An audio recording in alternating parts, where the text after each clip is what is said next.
Today we're reading Acts 10, verses 1 through 8. There was a certain man in Caesarea called Cornelius, a centurion of the band called the Italian band, a devout man, and one that feared God with all his house, which gave much alms to the people, and prayed to God always. He saw in a vision, evidently about the 9th hour of the day, an angel of God coming into him, and saying unto him, Cornelius. And when he looked on him, he was afraid, and said, What is it, Lord? And he said unto him, Thy prayers and thine alms are come up for a memorial before God. And now send men to Joppa, and call for one Simon, whose surname is Peter. And he lodged with one Simon a tanner, whose house is by the seaside. He shall tell thee what thou oughtest to do. When the angel which spake unto Cornelius was departed, he called 2 of his household servants, and a devout soldier of them that waited on him continually. And when he had declared all these things unto them, he sent them to Joppa. In the first 9 chapters of the book of Acts, the sharing of the gospel has been centered on the Jews and the Samaritans. This was the first part of Jesus' command to the disciples back in chapter 1. Now we see the attention shifting outward to the rest of the world. It starts while Peter is still in Joppa, staying with Simon the tanner, as we saw in the last passage.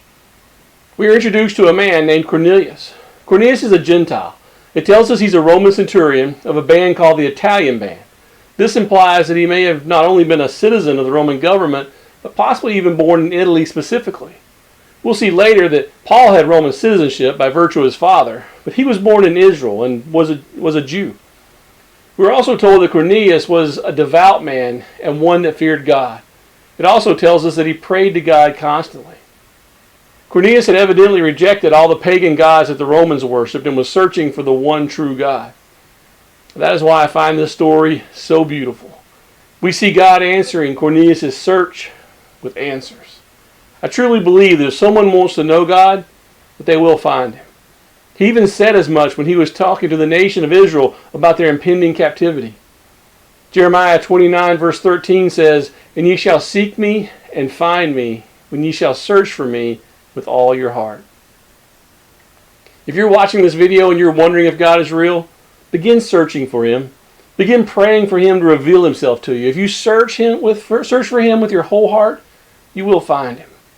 The problem is that often people say they want to know God, but they're not willing to search.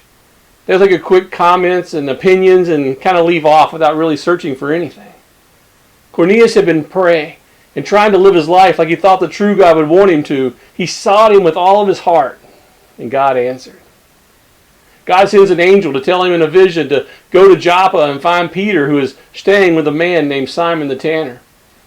And as soon as the angel leaves, Cornelius dispatches a team to go find Peter. We'll see where this leads in the next several passages. Have you found the answers you seek about God? Seek him with your whole heart.